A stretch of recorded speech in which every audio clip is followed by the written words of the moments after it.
말씀은 창세기 42장 1절로부터 17절까지의 말씀입니다. 제목은 형들을 시험하는 요셉이라고 되어 있습니다.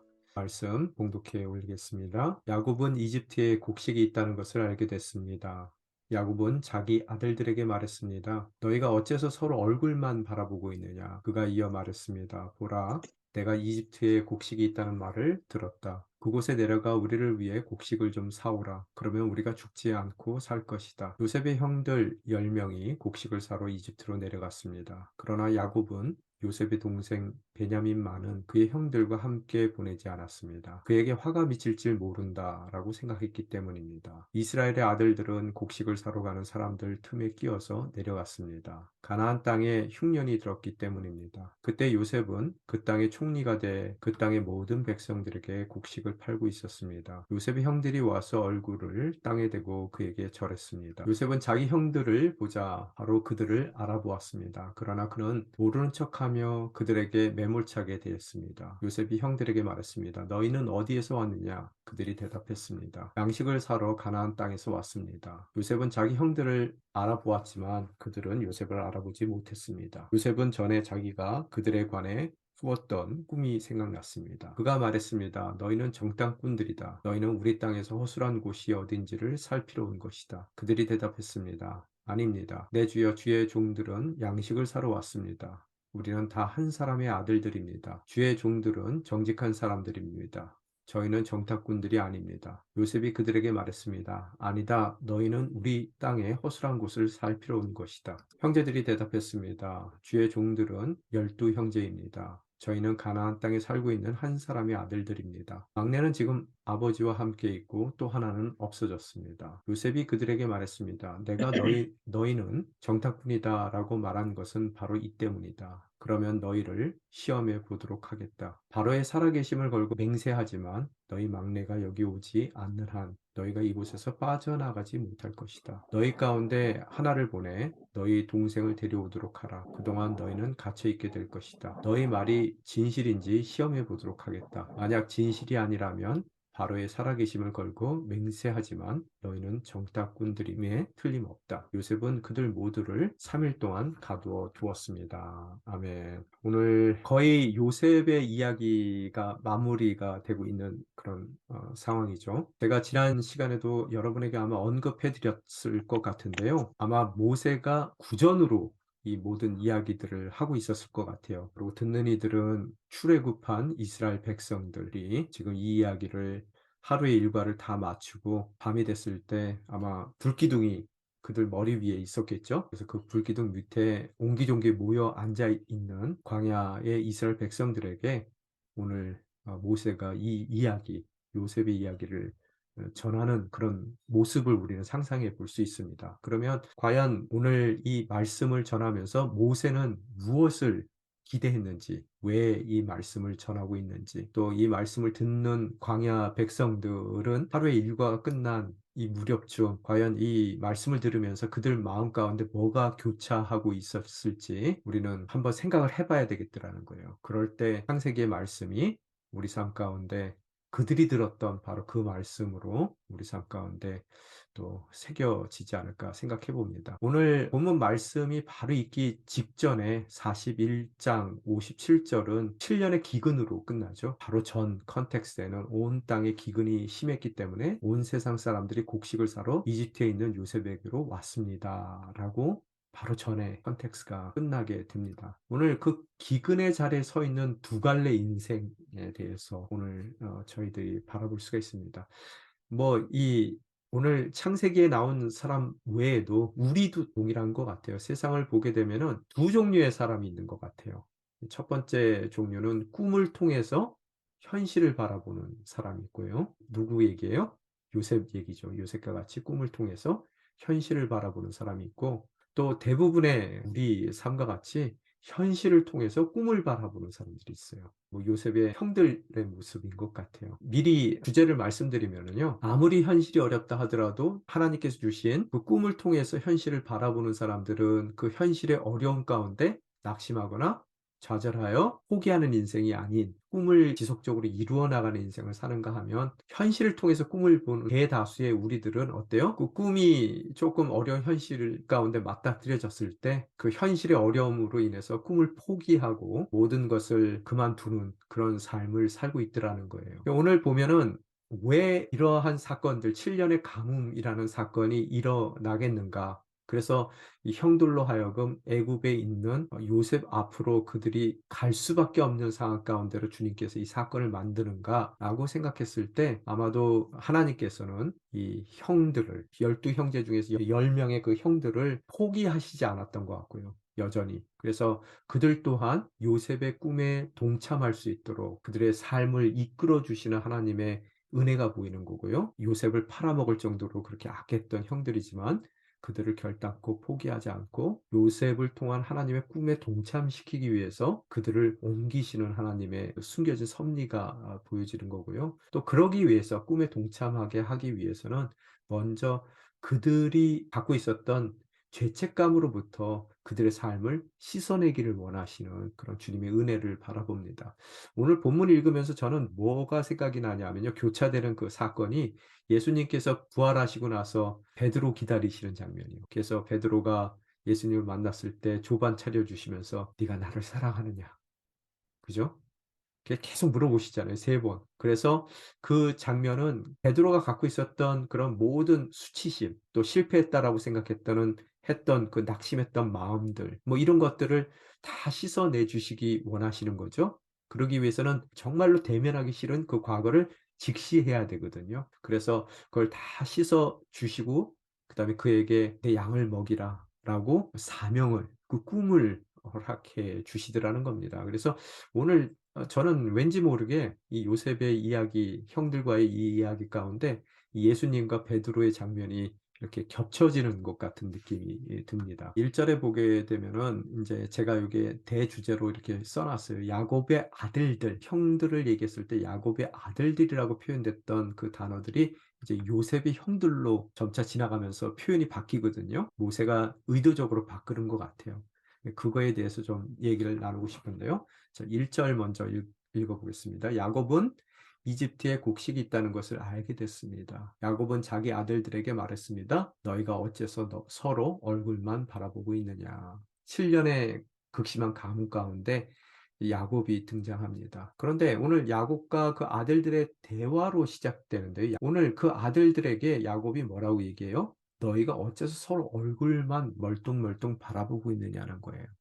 지금 심각한 상황 가운데 놓였는데 왜 아무런 조치를 취하지 않느냐, 액션이 없느냐라고 그들을 나무라고 있는 야곱의 모습으로 오늘 사건이 시작되는데, 여러분 이 당시가 벌써 요셉이 팔려간 지가 한 20년 지난 시기입니다. 그럼 요셉이 몇 살이에요? 예, 37세. 17살에 팔려갔으니까요. 그리고 또 얼마 후에 이제 일어나는 사건을 보게 되면은 야곱이 바로 앞에 섰을 때 나이가 몇이냐고 물어봤을 때 그가 그의 모든 인생이 수고와 눈물이었다라고 고백하면서 그의 나이가 130세라고 얘기합니다. 그러면 지금 이 사건이 일어나고 있는, 이 대화가 일어나고 있는 시점은 뭐 130세 거의 다 됐을 그런 무렵일 겁니다. 그러면 여기서 우리가 한 가지 우리가 질문을 해야 돼요. 오늘 사실 다른 아들들, 이 요셉의 형제들은 뭐 40대 정도 전후반의 가장들이에요. 결혼해서 아이도 있습니다. 다 자기 식솔들이 있는 사람들인데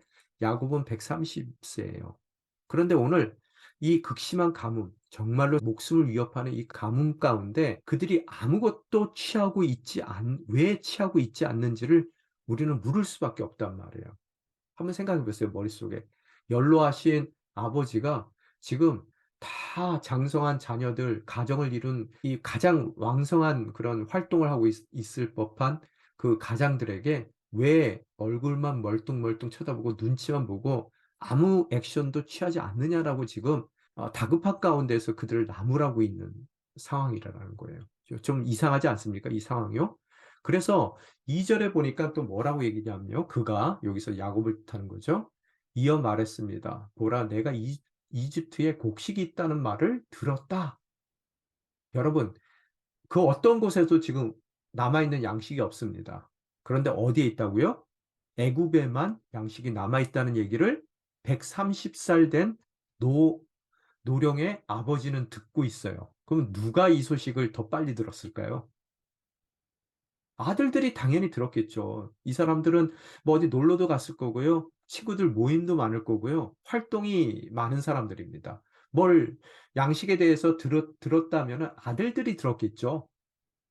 틀림없이 아들들은 다 알고 있는데도 불구하고 얼굴만 지금 멀뚱멀뚱 바라보고 있더라는 게 서로요. 아무런 액션을 취하지 않고요.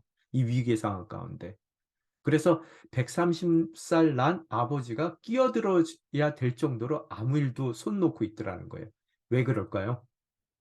우리가 이 모세가 얘기하는 이 히브리 사람들의 특징을 잘 보셔야 돼요. 이 그림을 이 언어들을 사용해서 그림을 그리는 겁니다. 지금 이 전체적인 그림이 그려져야 돼요. 왜 그럴까요? 주눅이 들어 있고 뭔가 이 어려움 가운데 있는 이 형들의 그 어려움의 이유가 뭘까? 뭐 미워서 요셉을 팔아먹긴 팔아먹었어요.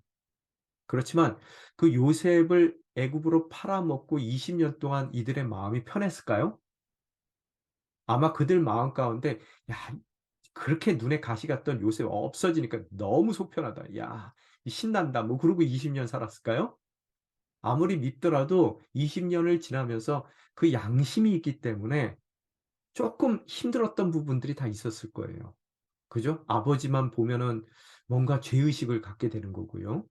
또 노예로 이 요셉이 이쁨만 받았던 요셉이 노예로 팔려갔으니까 애국 가서 뭐 노예 생활하면서 20년 동안 살아남기라도 했겠어요? 아마 굉장히 고생하다가 어려운 가운데서 '지금쯤이면 죽었겠다.' 뭐 이 생각을 했을 것 같아요. 그죠? 그런데 예전에 저도 제 친구 집에 가 보면은 그 집 분위기가 너무 어두워요. 친구도 그 당시에 어렸을 나이인데도 장난도 안 치고요. 늘 얼굴에 보면은 뭐 이렇게 좀 그늘이 가득한 집이 있었어요. 친구가 있었어요. 그 댁에 가 보면은 엄마가 맨날 그 집 엄마가 맨날 머리에다가 뭐 싸매고 누워 계시는 거예요. 그래서 '저 집은 왜 저럴까?' 인제 그렇게 생각을 했어요. 근데 나중에 또 알고 보니깐 제 친구한테 형이 있었어요. 그런데 어린 나이에 죽은 거예요. 그러니까 그 집이 그렇게 좀 암울한 분위기 가운데 있고 웃음이 없는 집이고요. 그런데 제 친구한테서도 그 형에 대해서 단 한 번도 이야기를 들어본 적이 없어요. 여러분 그 그림이 그려집니까? 뭔가 그 가정 가운데 아픔이 있고 그러면은요. 서로 "이 얘기하지 말자."라고 얘기한 적은 없지만 그 얘기하는 것 자체가 뭔가 암시적으로 얘기하지 않는 게 동의가 돼 있단 말이에요. 그죠? 그래서 이 가정 가운데 지금 20 년이 지난 이 시점 가운데서도 아마 야곱은 뭐 모르겠지만 추측은 할 수는 있겠지만 이 형제들 사이에서는 애굽이라는 단어 자체가 그들 입술 가운데서 뭔가 타부시 되지 않았을까? 그죠? 그래서 애굽에 가면은 양식을 구할 수 있다는 것은 알고 있지만 감히 애굽에 가자는 얘기를 그 어떤 누구도 먼저 얘기하지 않는 상황 가운데 이 가정이 놓여 있는 것 같아요. 제가 보기에는요. 그죠? 그런데 오늘 뭐라고 얘기했냐면요. "애굽에 곡식이 있다는 얘기를 들었다." 야곱이 얘기하면서 "그곳에 내려가 우리를 위해 곡식을 좀 사오라."라고 얘기하면서 뭐라고 얘기하면요. 이 복선이 깔려 있습니다. "그러면 우리가 죽지 않고 살 것이다." 여기서 죽지 않고 산다는 얘기는 가뭄 가운데서 굶어 죽지 않고 산다는 얘기도 되지만 지금 살아도 사는 것 같지 않는 삶을 살고 있는 이들. 그죠?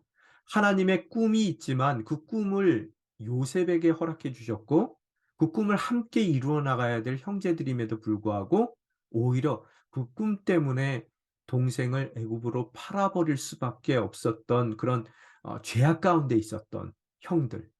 20 년이란 세월은 그렇게 팔아 버리면 속이 편할 줄 알았는데 하나도 속이 편하지도 않고 얼굴에 웃음이 띄지도 않고 또 그 모든 환경 가운데에서 지금 애굽에 가야 되는데도 불구하고 그 애굽이라는 단어 자체를 입에다가 올리는 것이 껄끄러운 그런 죄책감 가운데 갇혀 있었던 죽지 못해 살고 있었던, 살아도 사는 것 같지 않았던 이 가정이 오늘 애굽으로 가면 어떻게 된다고요?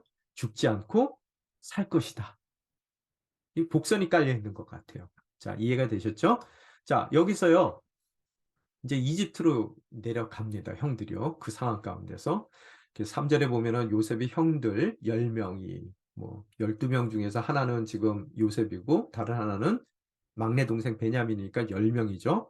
10명이 곡식을 사러 이집트로 내려갔습니다. 오늘 왜 하나님께서 이런 사건을 허락하냐는 거예요. 지금 제가 계속 말씀드리는 거는요. 7년의 가뭄이 굉장히 심각한 가뭄이죠. 그 가뭄의 이유가 있다는 거예요.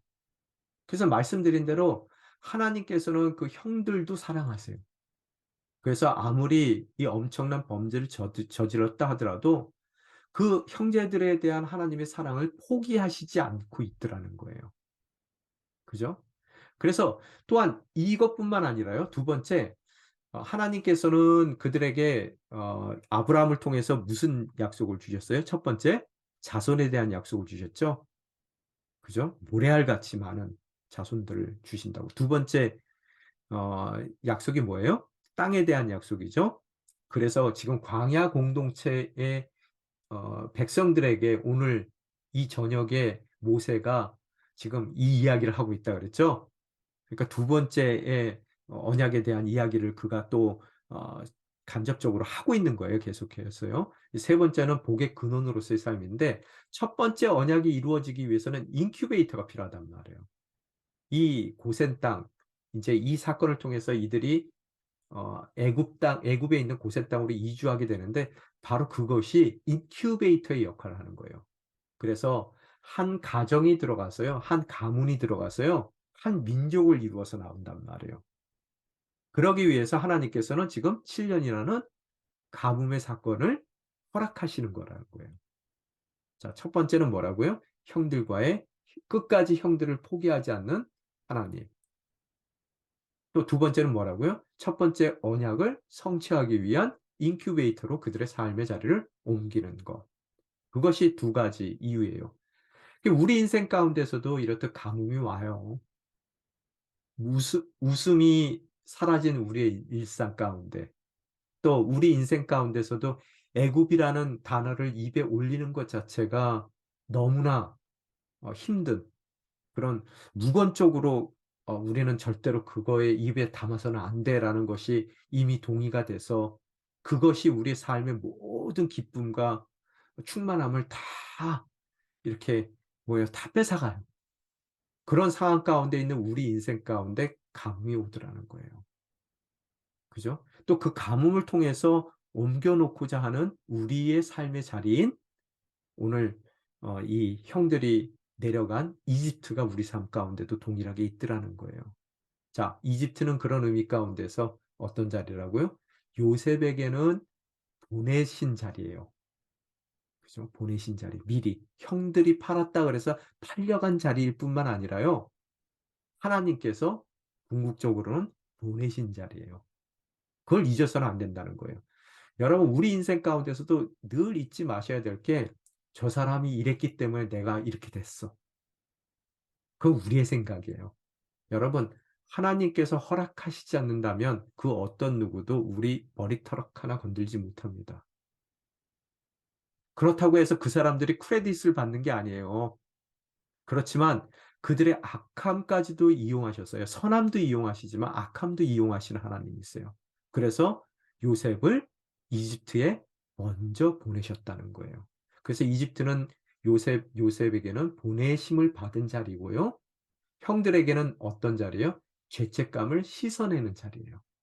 또한 동시에 그 요셉에게 허락된 그 꿈에 동참할 수 있는 함께 다시 회복된 꿈에 동참할 수 있는 은혜의 자리라는 것을 우리는 깨닫게 되더라는 거예요. 우리의 이집트예요.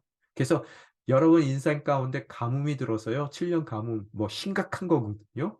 그래서 여러분이 할 수 없어 피하고 싶은 그 자리에 가게 되는 여러분의 애굽 자체를 너무 어렵게 생각하셔서는 안 된다는 거예요. 우리의 죄책감을 씻어내는 자리이고 다시 한번 꿈에 하나님의 꿈에 동참하게끔 불러주시는 은혜의 자림을 저희들이 다시 한번 깨닫게 됩니다. 자, 요셉의 이제 선택을, 찾아온 형들에 대한 요셉의 태도와 선택을 한번 봅시다. 자, 6절에 보게 되면요. 그때 이제 내려왔어요. 형들은요. 그때예요. 요셉은 그 땅의 총리가 돼 그 땅의 모든 백성들에게 곡식을 팔고 있었습니다. 요셉의 형들이 와서 얼굴을 땅에 대고 그에게 절했습니다. 이거 어디서 많이 듣던 얘기예요. 그죠?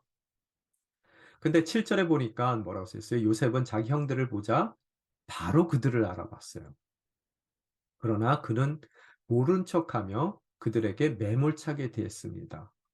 요셉이 형들에게 말했습니다. 너희는 어디서 왔느냐? 그들이 대답했습니다. 양식을 사러 가나안 땅에서 왔습니다. 요셉은 자기 형들을 알아보았지만 그들은 요셉을 알아보지 못했습니다. 자, 요셉은 단방에 형들을 알아봐요. 왜? 늘 형들을 생각하고 있었어요. 좋게 생각했을까요? 나쁘게 생각했을까요? 이놈들 내가 언젠가는 내가 어떻게 내가 그 당했던 모든 것을 갚아주리라. 뭐 그렇게 생각했을까요? 오늘 진행되는 내용을 잠깐 보면 뭐 그럴 수 있었을 것 같다는 생각이 들어요. 근데 아니에요. 전혀요. 항상 형들에 대한 그리움이 있었던 것 같아요. 요셉은요. 그런데 알아보지 못하는 것, 형들이 알아보지 못하는 것은요. 형들은 당연히 요셉이 죽었을 거라고 생각하는 거예요. 그죠? 그러기 때문에 앞에 서 있는 요셉 자체를 못 알아봐요. 그런데 여러분 아시죠? 요셉은 어떤 인물이에요? 구약 시대의 예수님의 예표적인 인물이에요. 예수님의 그림자처럼 예수님께서 어떤 일을 하실 것인지 어떤 분이시라는 것을 보여주는 그런 예표적인 인물입니다. 그래서 어, 하여튼 종교 지도자들이 요셉을 못 알아본 것 같이요. 종교 지도자들이 예수님을 못 알아본 것 같이 오늘 형들도 못 알아봐요. 못 알아보는데요. 자, 그런데 오늘 요셉의 태도가 조금 의아스럽단 말이에요. 분명히 원망 안 한다 그랬는데 요셉의 가장 요셉다운 모습은 원망 안 하는 인생이에요. 그래서 원망을 안 하는 이유는 꿈이라고 제가 지난번 때 얘기를 했는데요. 어, 강의 있습니다. 한번 들어보시면 될 것 같은데요. 그래서 꿈 때문에 그는 어떠한 현실 가운데 아까 우리 서두에서도 얘기한 것 같이 세상에는 두 종류 사람이 있다 그랬죠. 꿈으로 현실을 바라보는 사람이 있고요. 현실로 꿈을 바라보는 사람이 있다 그랬어요. 그래서 꿈으로 현실을 바라보는 사람들은요. 그 현실이 어렵더라도 그 꿈을 꾸기 때문에 그 현실의 어려움들을 이겨내 나가게 된단 말이에요. 그게 요셉이에요.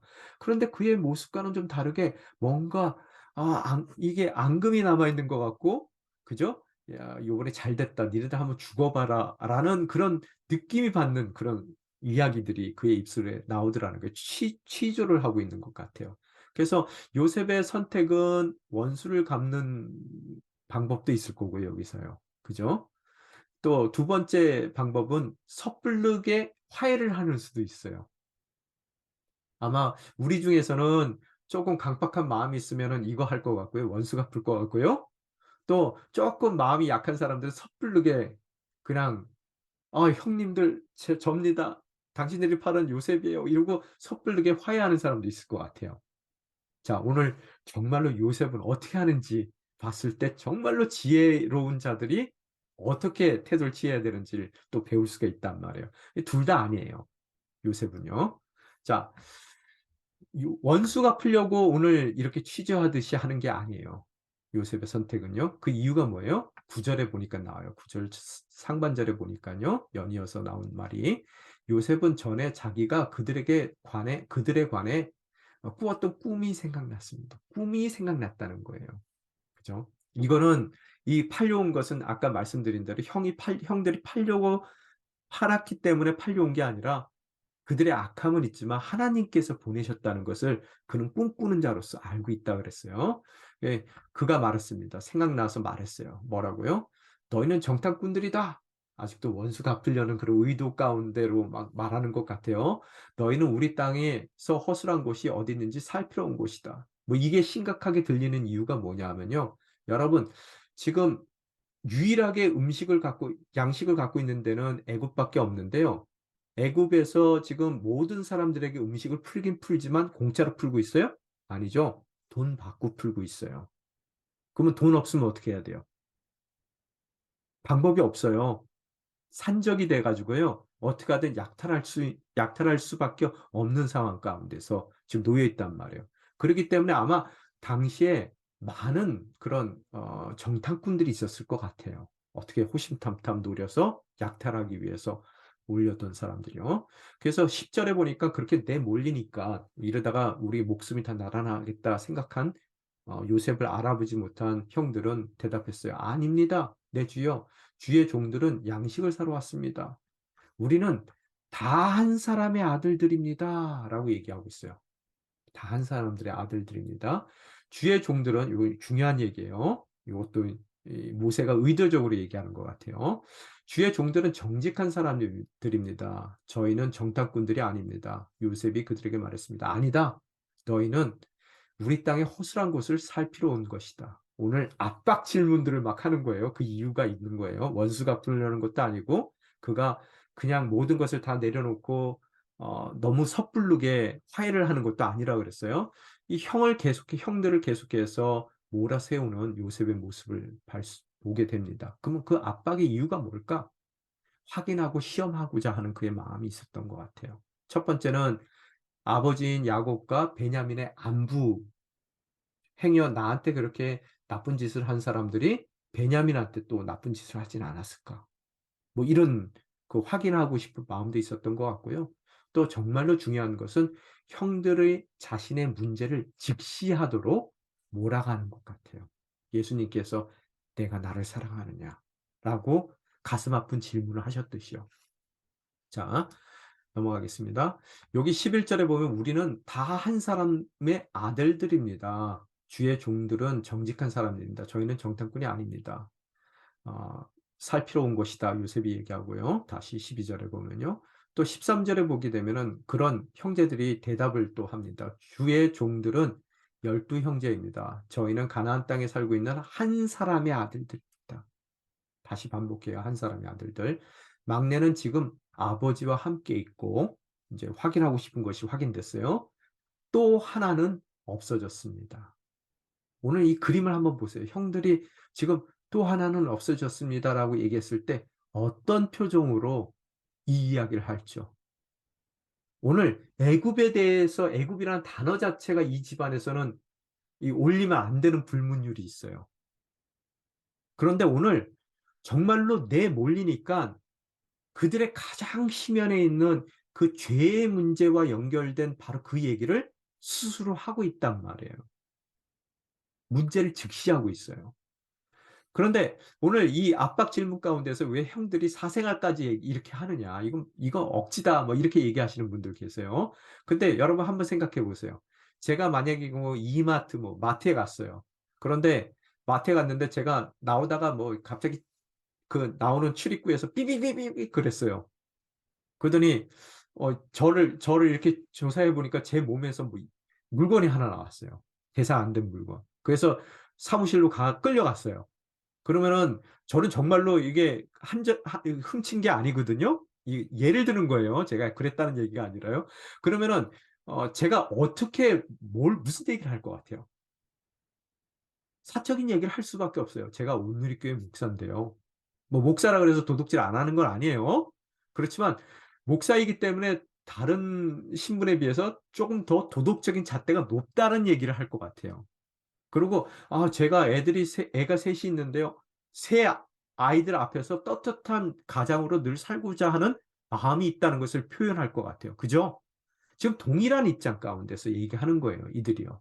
그러면서 그들이 정말로 피하고 싶었던, 입 밖으로 내지 않고 싶었던, 그래서 스스로 늘 외면하려고 그랬었던 그 하나는 없어졌다는 요셉의 이야기를 그들이 꺼낼 수밖에 없더라는 거예요. 근데 또한 얘기했을 때요. 다 한 사람의 아들들입니다. 두 번이나 반복하고 있거든요. 예전에 요셉을 팔 때는 다른 어머니의 아들들이었었어요. 경쟁 관계 가운데 있었던 어머니들의 아들들이요. 같은 아들입니다. 그런데 지금은 한 아버지의 아들들이에요. 지금 이 변화가 보이시나요? 똑같거든요. 똑같은 아들들인데 다른 경쟁 가운데 있었던 어머니들의 아들일 때는요. 미워했고요. 팔아 해치웠어야 돼요. 그런데 자신들이 지금 돌이켜 보니까요. 한 아버지의, 즉 하나님께서 장자의 축복을 준 바로 그 야곱의 아들들이에요. 그래서 자신들 또한 꿈의 대상들이고요. 언약의 대상들이라는 것을 이야기하고 있더라는 거예요. 그런 이제 자꾸만 봐야 될 것을 제대로 볼 수 있도록 압박을 하고 있는 요새, 또 자신들은 그 얘기를 뭔지 모르지만 대답하는 것으로써 자신들의 삶의 가장 근본적인 것을 직시하기 시작하는 형들, 이 모습을 보셔야 돼요. 16절에 보니까 너희 가운데 하나를 보내 너희 동생을 데려오도록 하라. 이제 12명이 모이는 거죠. 그죠? 그동안 너희는 갇혀 있게 될 것이다. 그러면서 형들의 3일의 감옥의 갇힘이 시작되는 거예요. 그죠? 그래서 17절에 보면은 요셉은 그들 모두를 3일 동안 가둬두었습니다. 오늘 우리는 어떠한 3일의 가둠 가운데 있습니까? 여러분의 3일의 감옥은 뭐예요? 그것은 우리 인생 가운데 요셉의 원수가품이에요? 혹은 우리 인생 가운데 지금 섣불른 화해로 그런 3일의 감옥에 갇혀 있지 않는 우리들의 삶입니까? 그죠?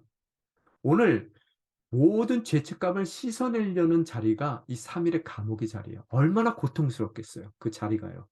그렇지만 이제 그들이 애써 외면하고자 했던, 또 피하고자 했던 인생의 가장 중요한 토픽을 대면할 수밖에 없는, 너무나 아파요. 너무나 힘들어요. 그렇지만 그 3일을 그 3일의 그 대면의 자리를 허락하더라는 거예요. 누굴 통해서요? 요셉을 통해서 하나님께서요. 오늘 진정한 언약이 회복되는 자리고요. 다시 한번 현실을 통해서 꿈을 봤던 그들이 이제는 꿈을 통해서 현실을 바라보는 요셉과 같은 인생으로 변화되는 자리가 바로 이 3일의 자리라는 거예요. 그래서 요셉의 태도는, 삶의 태도는 어때요? 원망하지 않았어요. 왜? 꿈을 바라봤기 때문에요. 꿈을 통해서 현실을 바라봤기 때문에.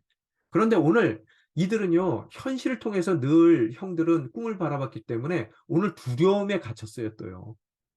그 두려움 가운데서, 두려움의 현실 가운데서 꿈을 꾸기조차, 꿀 수 있는 그런 기회조차 없어졌던 그런 이들에게 오늘 이 3일을 통해서 거듭남의 인생, 현실을 통해서 꿈을 봤던 그 인생들이 다시 한번 요셉의 꿈을 통해서요. 함께 꾸는 그 꿈을 통해서 현실을 바라보는 것으로서 그들 또한 이제는 두렵지 않고 그 누구를 원망하지도 않고 또 원망받지도 않고 그들의 모든 과거의 그 죄책감으로부터 말끔히 씻겨져서 하나님께서 허락하신 요셉의 꿈에 동참하는 것으로서 하나님의 꿈의 무대에 함께 쓰게 되는 주인공으로 그들을 이끌어가는 이 3일의 가두어짐을 우리는 바라볼 수 있게 되더라는 거예요.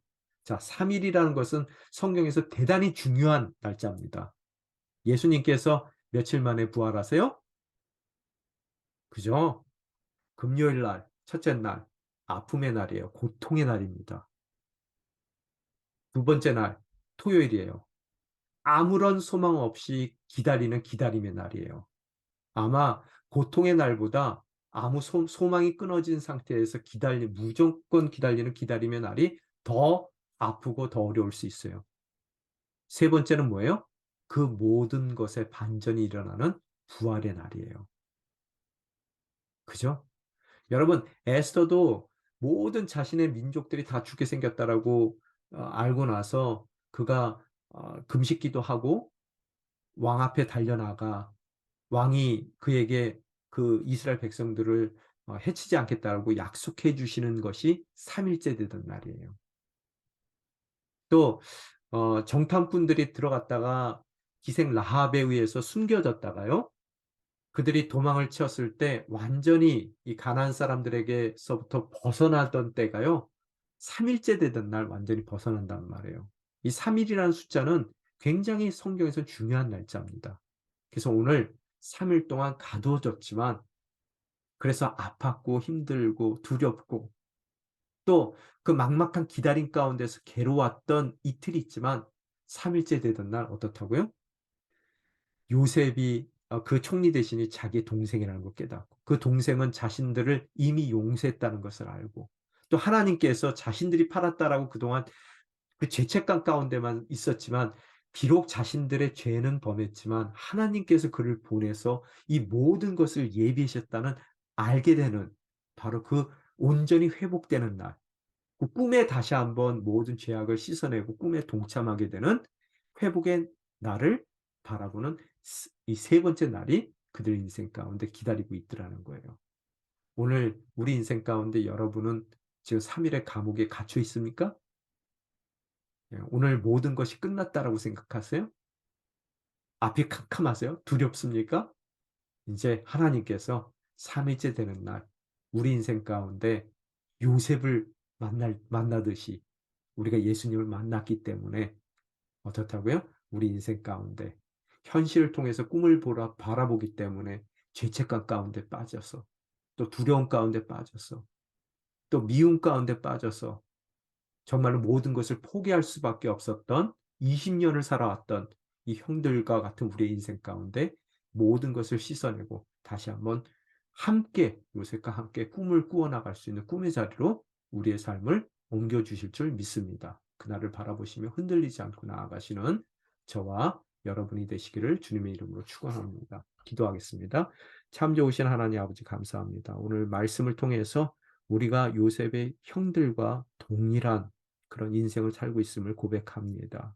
저희들 정말 이 모든 일로 우리의 삶이 정말 기쁠 것이다, 행복할 것이다 생각했지만 20년을 살아오며 그 죄책감 가운데 감히 이집트라는 그런 지명조차도 입에 올리지 못할 정도로 그 어려운 묶임 가운데 살았습니다.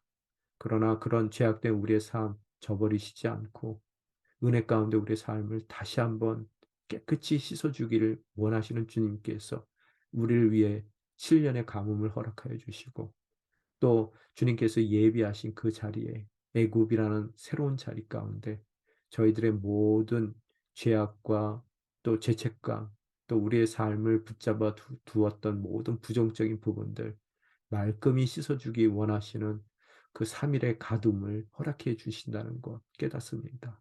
오늘 행여 그 가둠 가운데 있습니까? 그 자리에서 두려워하지 않고 이제는 현실 통해 꿈을 바라보는 것이 아니라 꿈을 통해 현실을 바라볼 수 있는 요셉과 같은 인생, 언약의 인생으로 우리의 삶을 살아갈 수 있도록 주님께서 우리 삶을 붙들어 주시옵소서. 이 모든 말씀 우리 주 예수 그리스도의 이름으로 간절히 기도드리옵나이다.